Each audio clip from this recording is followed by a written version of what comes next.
Today, January 7th, our Take 5 with the Saints series continues with Vedanayagam Samuel Azariah, who actually his feast day is January the 2nd, but because it conflicted with some other folks on that day, I've moved him here to the 7th on a day in which there is no saint actually listed in our calendar, but he is a very interesting and very important figure to understand, to remind us of one of the global impact of Christianity, and as we'll see today, particularly Anglicanism, and hearing how another Christian figure in another part of the world handles the cultural battles that we often find ourselves fighting within our Western culture here today between things like religion and culture or religion and politics and things of that nature. So let us begin with hearing one of the lessons for his feast day today, which comes from Acts chapter 14, verses 21 through 27.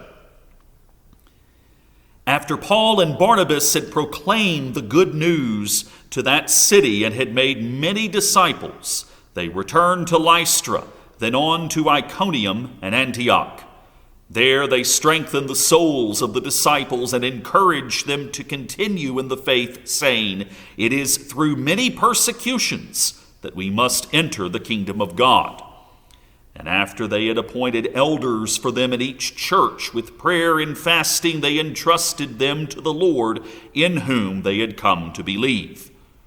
Then they passed through Pisidia and came to Pamphylia. When they had spoken the word in Perga, they went down to Italia.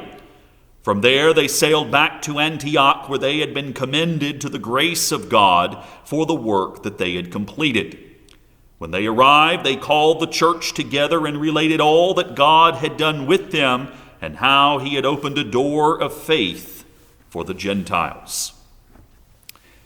So Vedanayagam Samuel Azariah was a native Indian who became the first native Indian bishop of the Anglican Church. He became bishop of the Diocese of Dornakal, which is in southeast India.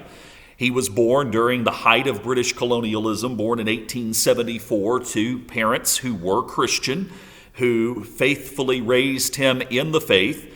He grew up going to the local chapter of the YMCA, in fact worked for the YMCA for a while until 1909, was ordained a priest, and very shortly thereafter, at the ripe old age of 38, 1912, he was ordained Bishop of Dornakal.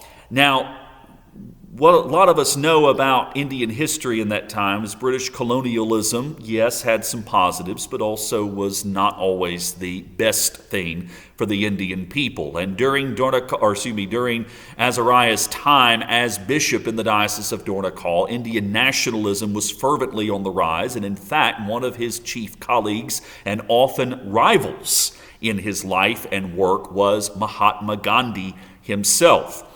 Gandhi was a fervent nationalist who believed in the rights of Indians and in their need to be independent from Great Britain.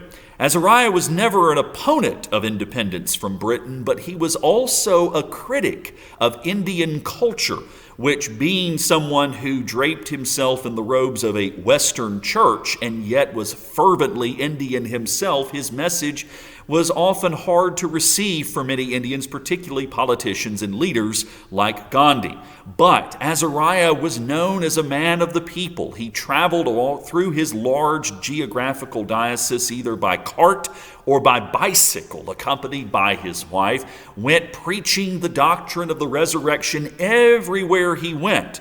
Now, he often preached sermons, too, that dealt with a lot of the problems of Indian culture. In fact, he had some sermons in which he preached on the four demons, which he called dirt, disease, debt, and drink. But yet at the same time, as he called out the practices of his people, he showed them that there was a hope that lay beyond the traditional cultural and even religious liturgies and rituals of the people of India. He was also a fervent believer that the caste system was both obsolete and was harmful to the people of India, which the caste system was becoming more intransigent as far as the Indian nationalist movement was going, and that also drew the ire of people who opposed him politically as well as religiously. But because of his message, his diocese grew substantially. Because of his great charisma in attracting people, many came to the life of Christ and the life of the church through his direct ministry and through his equipping of many, like Paul and Barnabas, as we heard in Acts, to establish churches in the face often of persecution from their own people.